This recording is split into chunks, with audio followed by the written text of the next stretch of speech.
Bonjour à tous, aujourd'hui est un jour spécial. Cette vidéo est d'abord visible sur la chaîne de l'école du jeu grâce à un joli coup de pouce de JP. Je le remercie tout particulièrement pour cette belle opportunité.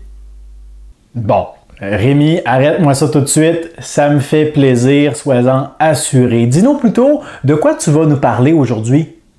Aujourd'hui, je parle de Mystic Vale, un deck building de John Declair, jouable de 2 à 4 joueurs, de 14 ans et plus, et pour des parties d'environ 45 minutes. Avant de passer à la suite, pensez à vous abonner à la chaîne si vous appréciez ce que vous regardez.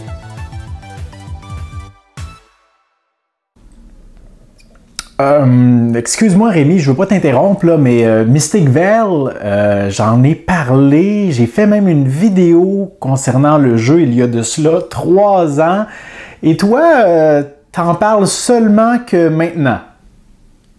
Oui, mais en 2016, c'est la version anglaise qui est sortie. Et à l'été 2020 est enfin arrivée une version française à l'initiative de l'éditeur Silex. Où j'en étais déjà? Ah oui. Dans Mystic Vale, les joueurs incarnent des druides qui tentent de redonner un souffle de vie aux terres maudites. Pour cela, ils devront apporter des évolutions à leurs cartes et ainsi redonner de la vitalité aux terres. Plus la vitalité des terres augmente, plus les esprits viendront en aide aux joueurs pour faire revivre les vallées. Oui, bon, tout ça c'est très intéressant, mais il faudrait maintenant que tu parles du but du jeu, hein? Le but du jeu, qu'est-ce que c'est le but du jeu, Rémi? Oui, ça vient. Le but du jeu, comme dans beaucoup de jeux, est de marquer le plus de points, tu t'en doutes, en améliorant son deck et en achetant des cartes Val. Bon, ok, là, passe tout de suite à la mise en place parce que sinon ta vidéo va être trop longue et les gens vont complètement arrêter de nous écouter, là. Pour la mise en place, il faut distribuer un deck de 20 cartes à chaque joueur. Chaque deck correspond à un clan de druides. Les frères des bêtes, les protecteurs de la vie, les chercheurs d'aurore et les gardiens des flots.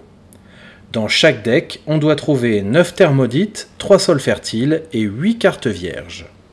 Il faut maintenant installer la réserve des évolutions, mais juste avant, voyons de quoi sont composées ces cartes.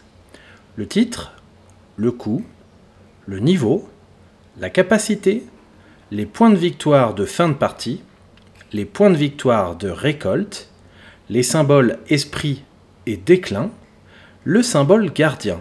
Symbole inutile en soi, sauf à disposer d'une capacité y faisant référence. Pour installer la réserve, il faut d'abord prendre toutes les cartes sol fertiles et placer le paquet à portée de tous les joueurs. J'ai choisi de faire 3 paquets différents en fonction de la position des sols fertiles pour faciliter le choix pendant la partie. Toutes les autres évolutions sont ensuite séparées selon leur symbole de niveau. Chaque niveau est indiqué sur le recto des cartes par un liseré autour des informations de la carte et symbolisé également par un ou plusieurs points sous le cou de la carte. Chaque pioche est ensuite mélangée. La pioche des évolutions de niveau 1 est ensuite créée en tirant au hasard un nombre de cartes variable en fonction du nombre de joueurs. 12 cartes à 2 joueurs, 15 à 3 et 18 à 4 joueurs. Le reste des cartes de niveau 1 est rangé dans la boîte. Une fois la pioche formée, on révèle ensuite les 3 premières évolutions que l'on place à côté de la pioche. Pour les évolutions de niveau 2 et 3, toutes les cartes sont utilisées, puis les pioches sont installées et 3 cartes de chaque niveau sont révélées, comme pour le niveau 1. 2 pioches de cartes Val sont réalisées en séparant les cartes de niveau 1 et 2, puis 4 cartes de chaque niveau sont révélées. Les cartes Val possèdent des informations qui sont différentes des cartes évolution. On y retrouve le titre, le coût, le niveau, la capacité et enfin les points de victoire de fin de partie. Les jetons de points de victoire sont ensuite mis à disposition des joueurs en respectant des valeurs en fonction du nombre de joueurs. 23 points de victoire pour 2 joueurs, 28 pour 3 et enfin 33 pour 4 joueurs. Les autres jetons sont laissés dans la boîte. Les joueurs vont ensuite préparer leur champ. Pour cela, ils commencent par mélanger leur deck de 20 cartes puis les placent face cachée devant eux. Chacun révèle ensuite sa première carte et la pose sur son deck. C'est la carte On Deck. Retenez-le, c'est important. La carte On Deck est ensuite placée dans la zone de jeu des joueurs qui commence à droite de la pioche, ce qui permet de démarrer leur champ. On répète le tirage et la pose jusqu'à ce que chaque joueur ait 2 terres maudites dans son champ et un 3e On Deck. Enfin, les jetons de mana sont distribués face bleue visible à tous les joueurs en ayant pris soin de laisser celui avec le symbole premier joueur dans les jetons distribués. Les jetons sont retournés, celui qui possède le symbole premier joueur devient le premier joueur de cette partie. La partie est mise en place, il est temps d'y jouer. Bon, enfin! J'attendais avec impatience de voir comment tu allais expliquer les règles du jeu. Oui, et Mystic Veil n'est pas franchement le plus facile à expliquer, mais c'est l'objectif de la chaîne, alors on y va. Chaque tour se découpe en 4 phases. Lorsqu'un joueur finit sa 3e phase, le joueur suivant peut commencer à jouer. La première phase est la phase de semence, elle contient une sorte de mécanique de stop ou encore. Durant cette phase, le joueur peut donc décider de passer, et dans ce cas, aller directement à la phase suivante, ou de pousser sa chance. Quand il pousse sa chance, le joueur place sa carte on deck dans son champ, résout toutes les capacités une fois jouées de cette carte, puis révèle la première carte du deck qui devient la nouvelle carte on deck. Lorsqu'il révèle une nouvelle carte on deck, il faut ensuite vérifier s'il décline à l'aide des symboles déclin de certaines cartes.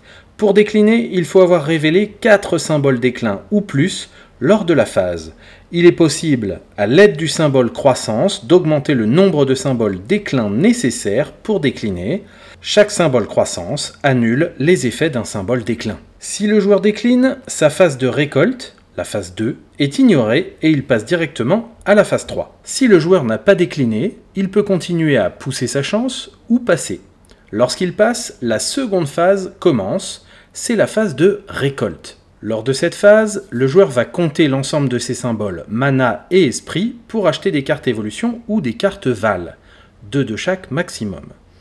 Il va également résoudre toutes les capacités récolte des cartes de son champ et marquer les points de victoire de récolte. Toutes ces actions peuvent être réalisées dans n'importe quel ordre, mais il est recommandé de le faire dans cet ordre-ci.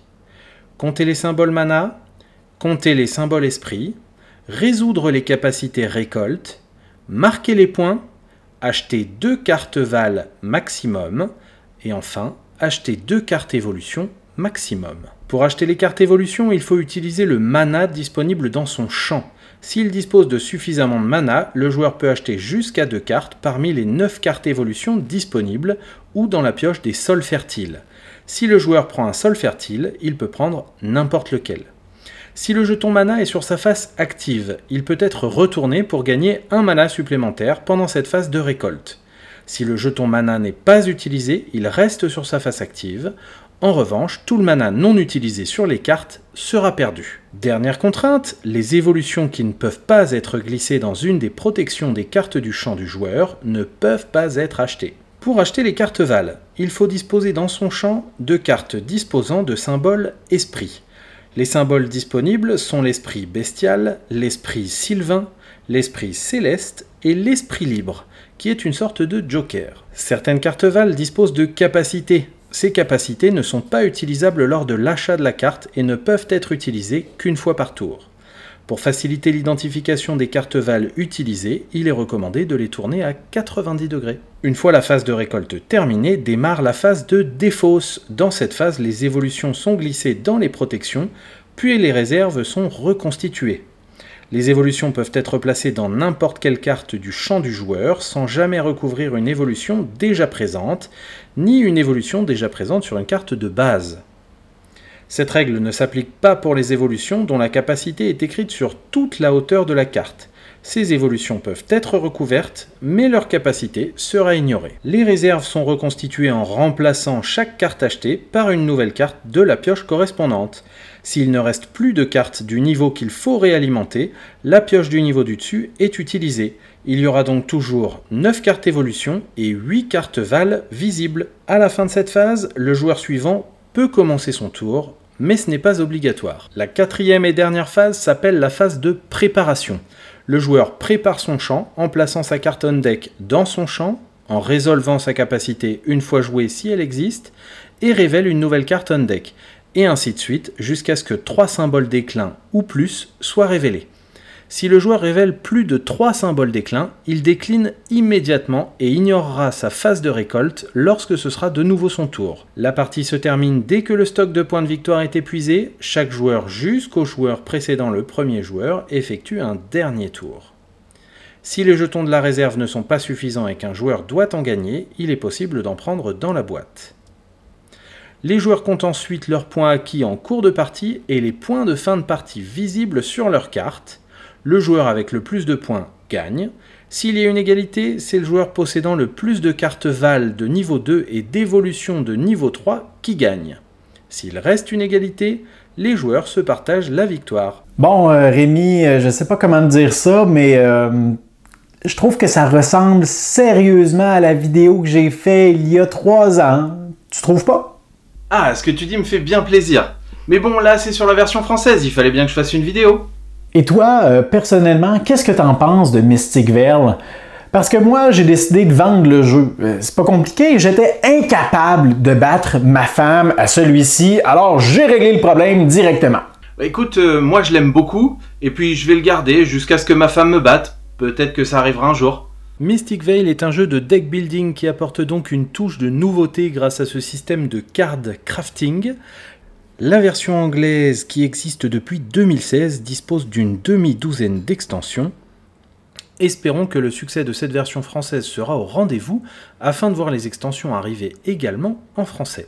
L'univers, les superbes illustrations et la mécanique rendent à mon avis ce jeu indispensable. C'est maintenant terminé pour cette vidéo de mise en place et règles du jeu Mystic Vale. J'espère que ça vous a plu. Si vous remarquez des erreurs ou que vous avez des remarques, n'hésitez pas à le signaler dans les commentaires. N'oubliez pas non plus de liker la vidéo et de vous abonner. Et encore un grand merci à JP pour cette opportunité de passer sur la chaîne de l'école du jeu. Maintenant, c'est à vous d'y jouer.